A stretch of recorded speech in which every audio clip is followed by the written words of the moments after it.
Tasty వంకాయ బజ్జీ. ఇవాల్టి మన కర్రీ వంకాయ బజ్జీ. మరి వంకాయ బజ్జీకి కావాల్సిన ఐటమ్స్ చూద్దాం. వంకాయ, టమోటా, ఎర్రగడ్డ, పచ్చిమిర్చి, ఉప్పు, చింతపండు. రిమైనింగ్ ఐటమ్స్ వచ్చి ఆవాలు, నూనె, కరివేపాకు, పసుపు, ధనియాల పొడి. ఇప్పుడు ఒక ఆనియన్ని సగభాగంగా కట్ చేసుకొని చిన్న చిన్న పీసెస్గా రెండుగా డివైడ్ చేసి పెట్టుకోవాలి. ఇప్పుడు పీసెస్గా కట్ చేసుకున్న వంకాయలను ఒక దబర్లో వేసుకోవాలి. అలాగే ముక్కలుగా కట్ చేసుకున్న టమోటాలను ఇంకా ఇందులో పచ్చిమిర్చిని కూడా వేసుకోవాలి. ఇప్పుడు అందులోనే సన్నగా చించి పెట్టుకున్న చింతపండు వేసుకోవాలి. అలాగే ఇందులో డివైడ్ చేసుకున్న హాఫ్ ఆనియన్స్ని ఇందులో వేసుకోవాలి. ఇప్పుడు ఇందులోని కొంచెం పసుపు, ధనియాల పౌడర్ ఇంకా ఉప్పు కూడా వేసుకోవాలి.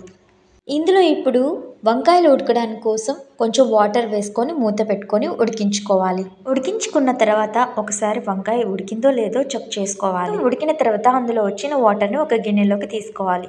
ఇప్పుడు ఒకసారి మ్యాషర్ తోటి అన్నిటినీ ఒకసారి మెదుపుకోవాలి. తర్వాత ఇందులో ఊరిన వాటర్ని గిన్నెలో తీసుకున్నవి ఇందులో వేసుకొని కలుపుకోవాలి. ఇప్పుడు ఒకసారి ఉప్పు చెక్ చేసుకోండి. నాకు ఉప్పు తక్కువ అనిపించి నేను ఉప్పు యాడ్ చేసుకున్నాను. ఇప్పుడు బాండీలో ఆయిల్ వేసుకొని ఆవాలు, ఎర్రగడ్డలు ఇంకా కరివేపాకు కూడా వేసి కాసేపు అవి గోల్డెన్ బ్రౌన్ కలర్ వచ్చే వరకు వేయించుకోవాలి. బాగా వేగాక ఇప్పుడు వంకాయ బజ్జీలోకి మొత్తం ట్రాన్స్ఫర్ చేసుకోవాలి.